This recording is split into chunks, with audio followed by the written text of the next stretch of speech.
Welcome, ladies and gents. Let's talk Andor, episode 1, 2, and 3. So I'm going to give an overview review because I think it's important. I won't go into spoilers, but I will discuss some bits and pieces. I guess if you want to go in completely blind, don't watch this video, but I don't want to get into spoilers. I don't think there's really that much I can spoil, to be perfectly honest. Sorry about the weird exposure as well. And then I want to reveal some bits and pieces that were pointed out to me by my Star Wars sort of fan buddy, because I think that's important as well. I don't want to take credit for it, it's not me.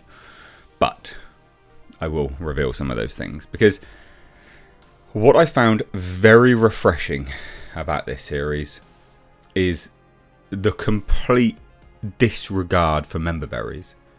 That's all I can call it. There just is no member berries. From my perspective, you know, I'm watching this and I'm like, I don't see anything that, you know, there's no Millennium Falcon YT freighter flying by. Oh, there's no X-Wing. You know, I'm not inundated with things. Mandalorian, sure.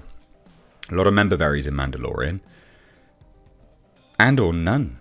And I found it really refreshing to have a story completely disconnected from what we've seen, what we know, and it be its own thing, yet we know that it's going to connect and it still feels familiar.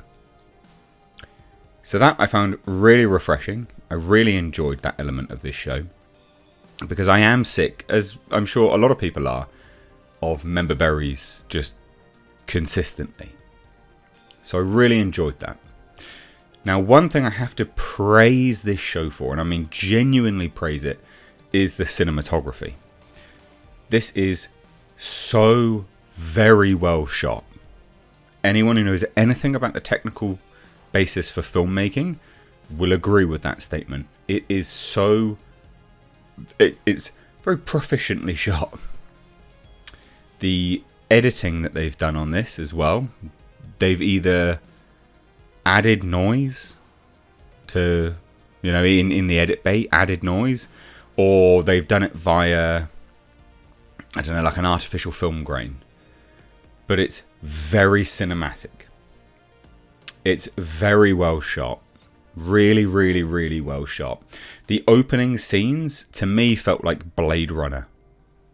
It was chef's kiss. It was really, really, really nice. And it continues right the way through. Like, obviously, the 3 episodes. I did wonder whether it was going to drop in quality in terms of its framing, shooting, whatever. And it doesn't. It's very well done. Color grading is great as well. And the issue, not an issue, the positive of this is it's differentiating itself so much from the other Star Wars series. You know, Obi-Wan Kenobi, for instance. Mandalorian, for instance. Book of Boba Fett, for instance. It's heavily reliant on the LED technology that they just build the set pieces out of that. Right? You're just walking around like a augmented reality set.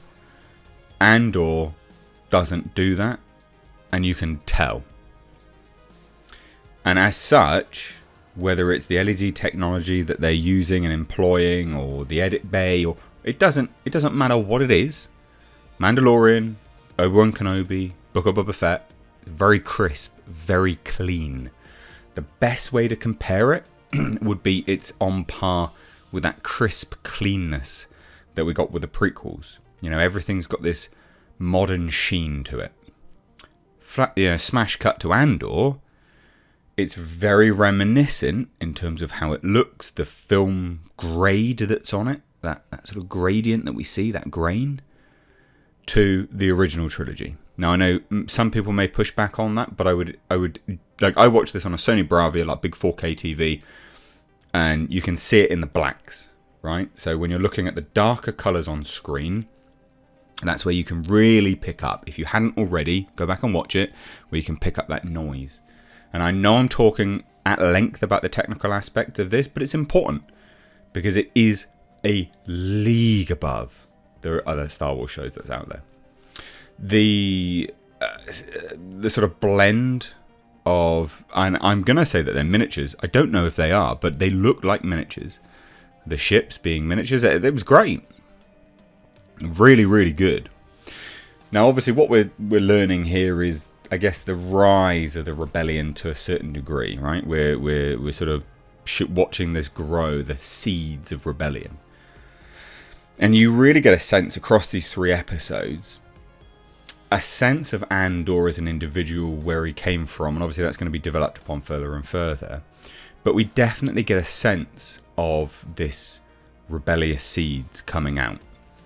And it's fleshing out the galaxy in a way which I think is nicely done. You know, we're on, Canary, the planet, strip mined to, within an inch of its life. Toxicity levels sky high, but they're not.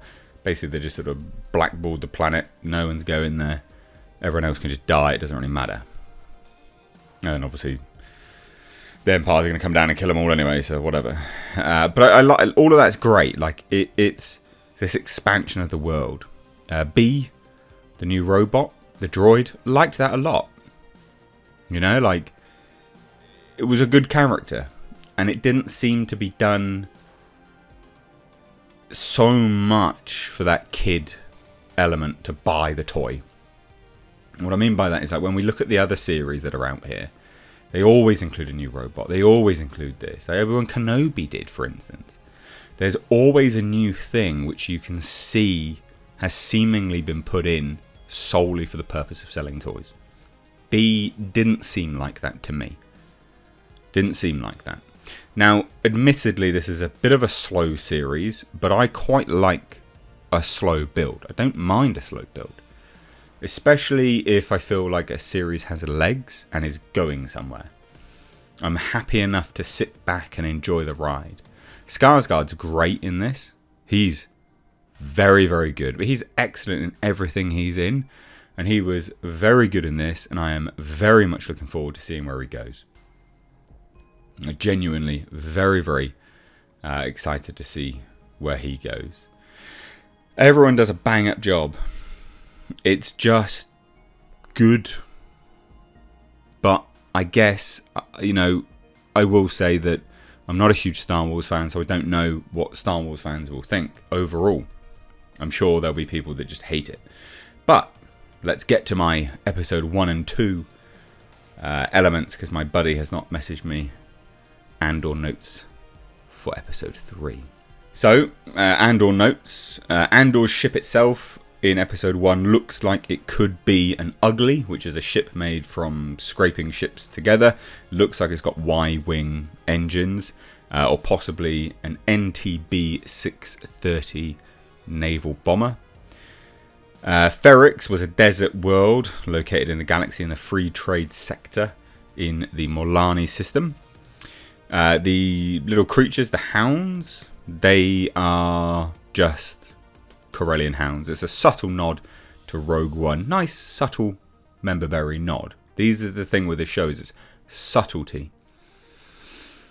We also have Andor's gun. Looks like the same type that Kyle Katarn has from Dark Forces. So it looks like the Briar Pistol V2. And the ship that the Contact appears in looks like concept artwork for the U-Wing. And Andor's Contact on the ship. In the background, the alien species Aki Aki, a native to the desert planet Pasana, which is Rise of Skywalker. The crane walkers in the junkyard, where you see Andor going to meet his Contact, are from the Solo movie. So there are very subtle, small nods here and there, but no huge ones. Just nice, subtle little nods, which you'd have to be really keen on, I guess, to notice. Which I think is the best way to do, these sort of member berries. So no, I'd love to hear any and all of your thoughts. Drop them down below. Like, genuinely curious to hear. Did you like it? Did you not? I've used footage. I hope Disney doesn't screw me over. So fingers crossed. But yeah, leave your thoughts. Take care.